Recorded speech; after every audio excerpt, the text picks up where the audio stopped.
Welcome to my channel. Subscribe and enjoy my new stories every day. It was the kind of evening when the city seemed to muffle its usual roar, cloaking itself in a suspicious kind of quiet. My wife, Julia, usually the beacon of warmth in our home, had been increasingly distant. This wasn't like her, but she insisted it was just work stress. I wanted to believe her, but doubt has a cruel way of creeping in. Earlier that day, I had installed a device tracking app on our phones. Julia was notorious for misplacing hers, and I figured it would save us the inevitable hassle of replacing another expensive phone. Just a precaution, I had said with a smile. She had nodded, absent-mindedly scrolling through her messages. Tonight, however, the air between us was thick with unspoken thoughts.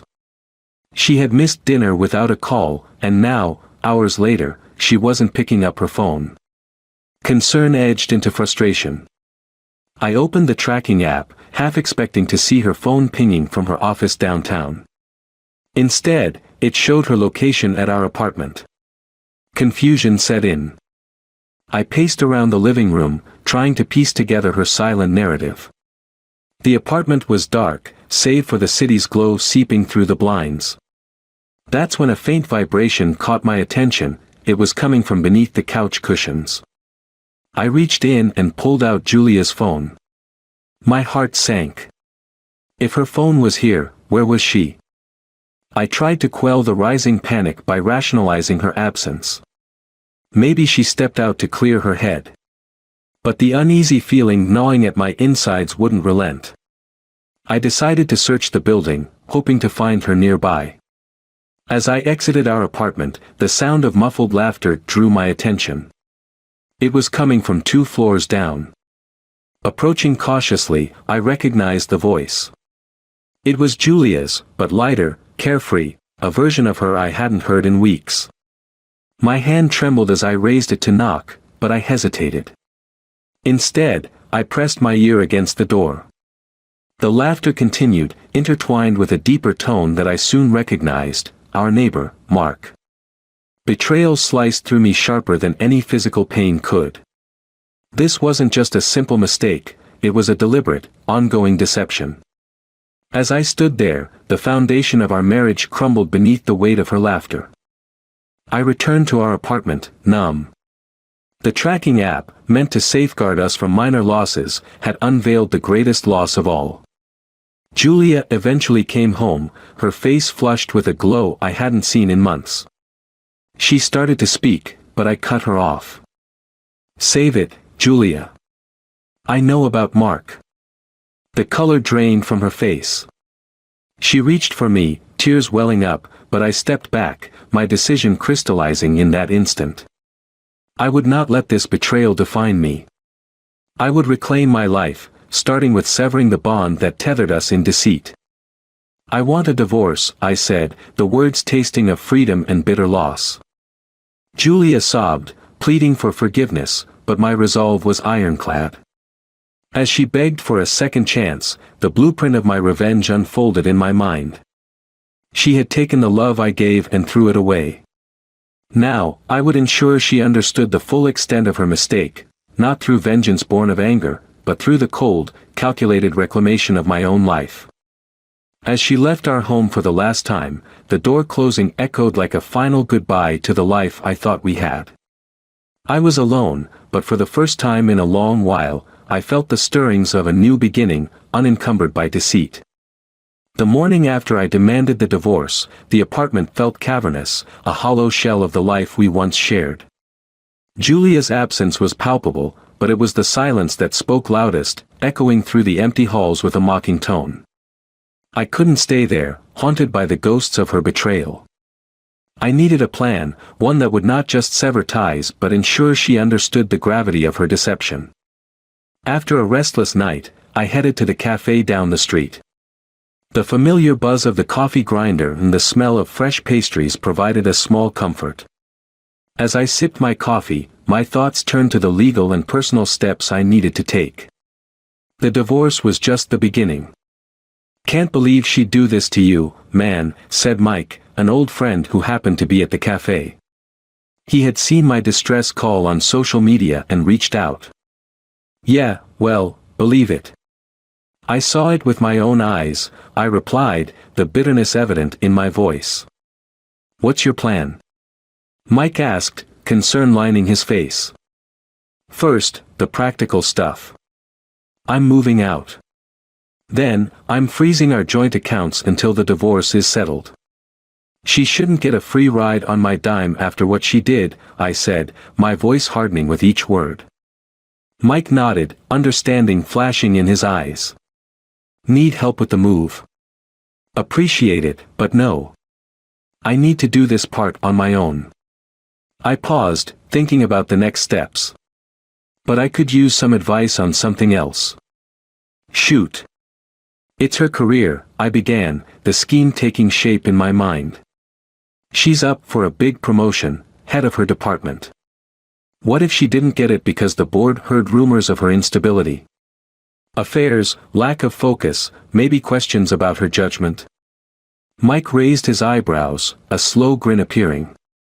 That's playing dirty, but after what she did to you. It's only fair, I finished for him. We spent the next hour hashing out the details. Mike knew a few people who could discreetly spread the word. It wasn't just about hurting Julia, it was about recalibrating the scales of justice. She had thrown our life away for a fling with a neighbor. I would ensure her professional life felt the repercussions of her personal choices. Later that day, I returned to the apartment to start packing. Each photo, each piece of shared memorabilia I tossed into boxes felt like stripping away layers of pain. I was reclaiming my space, my life, and my future. As I packed, my phone buzzed. It was a text from Julia, "Can we talk? I'm so sorry, and I miss you." I stared at the message, the words blurring before my eyes. Anger surged, but behind it, a strategic calm settled in. I replied, "There's nothing left to say. You made your choice." Julia tried to call, but I didn't answer. I had actions to take, plans that required my focus. Her time to explain had passed. Now was the time for consequences, and I was just getting started. The city was a blur outside my car window as I drove away from our now former apartment for the last time. Each building and street corner seemed to reflect a memory of Julia, but with each passing mile, I felt lighter, liberated from the weight of her betrayal. My phone remained silent, her texts and calls ceased, perhaps she had finally grasped the severity of the fracture between us. My first stop was the bank.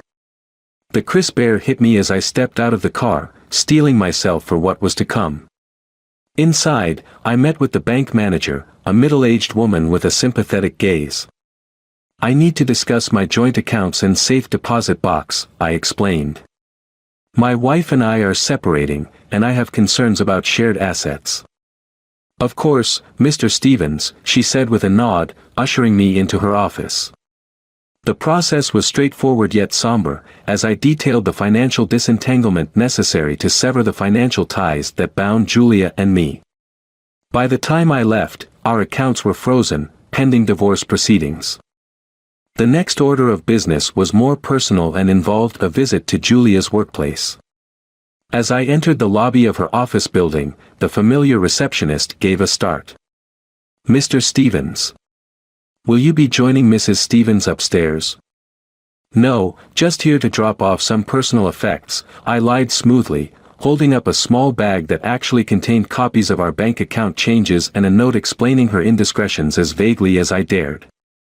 I left the bag with the receptionist and made my way to a nearby coffee shop where I had arranged to meet with an old college friend who now worked in PR. Rachel was already there, sipping her coffee as she waved me over. "Hey," she greeted, her expression serious as she sensed my distress. Mike filled me in a bit. "What do you need?" "I want the rumors to be credible. They need to spread naturally, start as whispers around her office, perhaps questioning her professional judgment due to personal issues," I explained, my voice low. Rachel nodded, her mind racing. "I can draft something subtle, seed it through some common industry contacts. They'll think it's just office chatter, but it'll spread fast in their circles. Make it convincing but untraceable. I don't want this coming back to bite me, I insisted, the line between justice and revenge blurring slightly. Don't worry, I'm a pro at this, Rachel assured me, her laptop open as her fingers danced across the keyboard. With each step, I could feel the plan taking shape, like a shadow slowly engulfing Julia's sunny facade. But as I sat there watching Rachel work, a pang of sorrow mingled with my resolve. This was not just about punishment, it was a lament for the love I thought we had, now twisted into a tool for retribution. Leaving Rachel to her work, I walked back to my car, the cold air slapping me back to reality. As I drove to my new apartment, a small, one-bedroom place that felt more like a bunker than a home, I reflected on the cascading effects of my actions. I arrived at my new sanctuary, the space sparse and unwelcoming, a stark contrast to the warm home I'd shared with Julia. As I unpacked a box, I found a photo of us from happier times. Her smile, once my source of joy, now felt like a mask she had shed in favor of her true, deceitful self. The phone rang, startling me out of my reverie. It was Mike, his voice cautious. "Hey, man," the rumor mill started. "But there's something else you should know, Julia's been asking around about you, seems like she's gearing up for a fight." A weary sigh escaped my lips. "Let her come." "I'm ready," I said, the final pieces of my old life locking away as I prepared for whatever battle lay ahead. This was no longer just a divorce, it was a war of attrition, and I was armed for the endgame. The finality of everything hovered around me like a thick fog as I prepared for the inevitable confrontation. The past weeks had been a meticulous setup, each step carefully orchestrated to dismantle Julia's life as she knew it. But as D-Day drew near, a strange emptiness crept into my calculated anger. I arrived at the court early for the divorce proceedings, the halls echoing with the quiet murmurs of legal battles and broken promises. My lawyer, a stern-faced woman with sharp eyes, briefed me once more. "Everything's in order, James. Just stick to the plan." As I nodded, my mind replayed the cascading events I had set into motion. Julia's professional reputation was now tarnished, whispers of her alleged indiscretions weaving a narrative I had crafted from the shadows. Her promotion had been stalled, and mutual friends looked at her with suspicion. I had taken everything from her, piece by piece. The courtroom was cold, sterile, as Julia walked in, her eyes meeting mine. There was no warmth there, just a hollow defeat. As she sat down, her lawyer, a young and eager type, handed me a manila envelope. "From Mrs. Stevens," he said. I tore it open, my heart pounding, expecting more pleas or perhaps final words of love. Instead, inside were photographs of me, at various events, seemingly innocent, yet not. My breath caught as I realized what they depicted, my own acts of betrayal, not as blatant as hers, but betrayal nonetheless. "I never wanted this, James," Julia's voice broke through my shock, her tone weary, resigned. "But you forced my hand. How could you do these things and play the victim?" I stared at her, the images burning behind my eyes. "What are you talking about? This isn't real." "They're real," she said softly. "Just like my mistakes. But unlike you, I wanted us to heal, not burn everything down." The judge called the room to order, and what followed was a blur. The proceedings were punctuated by the damning evidence Julia presented, each photo, each whispered rumor about me returned in kind. The courtroom felt like a theater, showcasing the destruction of a marriage from both sides. When the judge finally pronounced us divorced, the word resonated like a death knell. I had come seeking victory, wielding my anger like a weapon, but instead, I found only mutual destruction. As we left the courtroom, Julia paused, her eyes not angry, but immeasurably sad. "Goodbye, James. I hope one day you'll see what we've really lost here." I watched her go, her figure receding down the hall. A part of me wanted to call out, to rewind and mend what had been broken. But it was too late. The lies, the revenge, it had all spun out of control, leaving nothing but ruins. Days turned into weeks, and the emptiness grew. My victory was hollow, the taste of revenge bitter. I had set out to ruin Julia, but in the process, I had destroyed the man I once was. The mirror now reflected someone I barely recognized, someone capable of cruelty, driven by vengeance. One evening, as the sun set, casting long shadows across my sparse apartment, I found myself at the bridge overlooking the city. The water below looked dark, inviting. All the pain, the betrayal, it could all end. As I climbed over the railing, the cold wind biting at my skin, I realized this was the final act of my revenge, not on Julia, but on myself.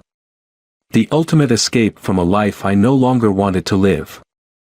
"I'm sorry," I whispered to the night, to Julia, to anyone who might care. Then I let go, the fall brief and final, a tragic end to a tale of shattered love and vengeance gone too far.